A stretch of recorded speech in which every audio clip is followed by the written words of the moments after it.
Kia ora, my name is Cameron, this is Monty, and we are Intertwine. Together we have started this business with the idea of bringing a sustainable product to the market by upcycling old twine off farms that was originally used on hay bales. So this is where we started. We saw an opportunity from the hay bales on the farm and the leftover twine and stuff that they have, and we thought that we could pick it up and turn it into ropes instead of them using putting it as rubbish and landfills and then even in their burn piles and stuff.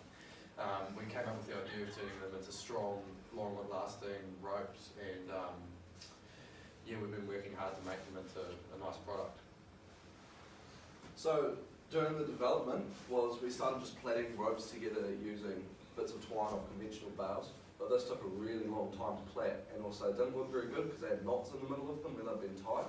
So we then found some longer twine, which is this orange one here, which is off big round bales, much longer, put the end in a drill, spin it up and twist it, turn it into a rope instead of plaiting.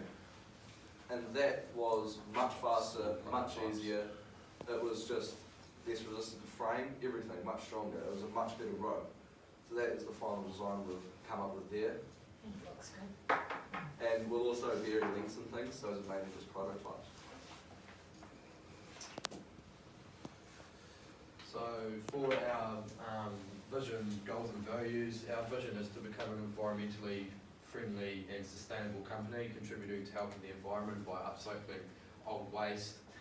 And our mission is to bring an environmentally friendly, affordable rope to the market while also reducing waste on farms. Alongside the mission is our three main values, which is maintaining environmental sustainability by creating minimal waste to make and sell our products, bringing a quality, long-lasting rope to the market, and helping farmers by taking rubbish off their farms and giving back to the community. So our target market for these ropes is essentially just anyone that owns a dog. Even you can use them as a horse lead, even cats if you like. Can also be used on farms for general use, tying gates, use them on the quad, tying up the working dogs to the fence. Anything like that, anyone who's after a general rope is our target market. For validation, back for Yes Challenge 1, we gained 15 out of 15 points. Change the slide. Gained 15 points for that. Did that by submitting a Word document which had our ropes on it, our design, and also we put a survey out and also took our ropes to potential customers. And we got feedback from that. Main things we found is that dog owners and pet owners in general, they like personal ropes, they like personalised stuff for their pets. So what we could do is make different options of rope, and also could have something embroidered on the rope, pet's name, something like that. And we also found out that customers would be willing to pay between $10 and $20 for our product. So for our brand identity, we have created a logo which represents a straightforward design and the farming background it has come from. We pride ourselves in being sustainable and promoting reusing waste products, so this will be reflected in minimal packaging once we create that, if we even use any packaging. For promotion, sales and supplies, we'll be promoting mainly through Facebook and Instagram, and also at farmers markets and any other suitable locations. We'll also be mainly doing our sales online as well. We can post into groups such as pet owner groups or the Lost and Found group in Hawke's Bay to promote our ropes to the market. Suppliers for all the equipment we use, twine is us off the farms, and if we ever run out of twine on our own farm, we've got neighbouring farms that we could ask to get our twine, and also clips and any accessories on the ropes come from 1 to 10 farmlands. They supply those for us. So the production process and challenges. The production process is the hardest part, as we're the only ones making the ropes. With the new method we've got with using a drill to twist the ropes up, we're making them pretty fast and it's pretty efficient. So we could comfortably make 6 complete ropes in an hour between the two of us, and it'll only just get faster. What we'll do is always have a suitable number of ropes in stock, say 20, so that we never run out of stock.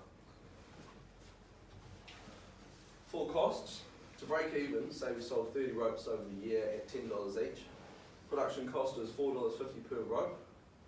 That would mean if we were to sell 30, the total cost per rope would be $135, divided divide that by the $10 as a selling price would equal 13.5. So if we were to break even, we'd only need to sell 14 ropes. And then any money after that would be profit. And all revenue would be calculated over the year and profit split evenly between us. So what makes us, separates us from the other ropes in the market is that we hold a true background and vision. We're not just here to make a profit, we want to show and share ideas of upcycling and reusing the waste products off farms and share our goals with our market to promote environmental sustainability. So yeah, this is only just the beginning.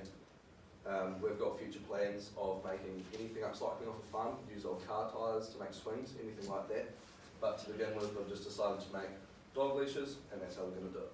Thank you. Questions? So, where do you source all of your rope?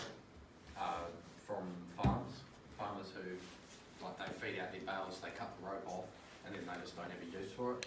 So I live on a farm and Dad just has like what's in here, just big, massive balls of this All stuff. of that is That's just all lying it's over the just farm. on it. Like you know, I've been to his place, been to my place, it's just twine scattered everywhere. We're like, well, this is just useless. We're never going to have time to pick it up, and even if we do, it's just going to be chucked in landfills and never used again. So that was a problem we saw, and did something about it. Decided to make a really strong rope. So that's the sort of stuff that tow ropes are also made out of. So if we made just a bigger rope, more plaits, more twists, I think one of the strains we saw had 17 tonnes of the towing rope, and normal ones probably only 10. Yeah, that was my question, because you were saying about how it's for dog leashes and stuff, but then just generic rope. Yeah. Does rope have to undergo any sort of safety, because it's obviously used No, for so various different... Yeah, we did a bit of research on that. When we were first looking into making swings using like old tyres, Yeah. it had to comply with playground rules and obviously safety, health and safety.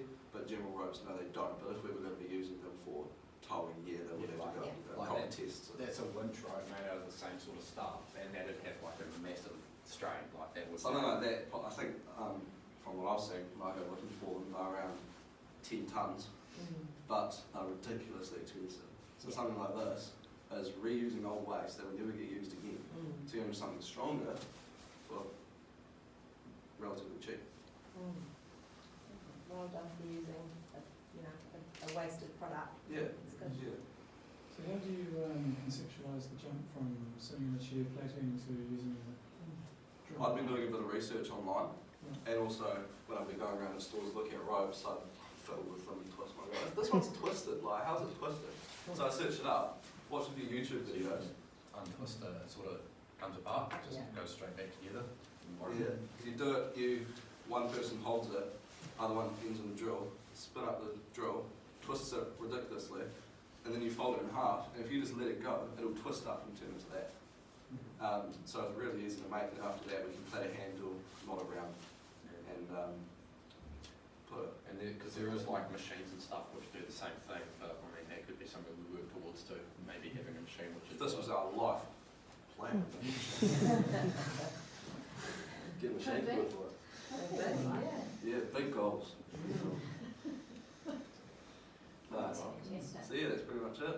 Good thought. I really like the fact that you've looked at a waste material and there's no loss for product because farms are ready. Yeah. Are the farmers themselves not reusing them? They have too much though, I mean, they will use a few pieces to tie this up and tie that up, but they've just got like all this, just. We use ropes to like tie gates together, well that's a twine, but like within a few weeks they'll just fray and Yeah. just break. So if we made something like that, sold it for cheap as back to them, they'll be happy as I've got a strong rope that'll last them, I didn't have to do anything to make it. Because farmers generally, that's why it's lying around, they don't have time to pick up all this rope. They're doing other things like growing grass. Where's the one? That's what our place Yeah. looks like the other day. Different colours and stuff as well. Awesome. Yeah. Oh, Any more Awesome. questions? Good work. yeah, Thank awesome. you.